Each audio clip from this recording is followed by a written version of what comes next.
Jeg er edderspændt rasende. Nu kører det hele igen med den her kønsdiskussion. Nu er det Københavns Universitet, som har givetvis arvet det her fra det politisk korrekte Sverige og fra USA. Man må ikke længere sige han, hun. Man må ikke længere sige mand, kvinde. Man må ikke længere sige dreng, pige. Hvad fanden er det, der foregår? Vi har en fri verden, hvor folk kan se ud, som de vil, og det har vi for længst accepteret, at folk skal have deres egne opfattelser af, hvilket køn de har. Det interesserer ikke nogen overhovedet, hvordan folk tager sig ud, hvordan de ser ud, hvad de klæder sig ud med. Det må folk selv om.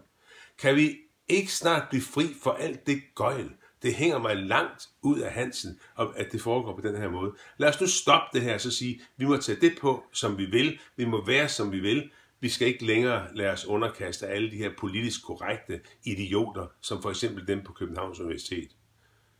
Hej.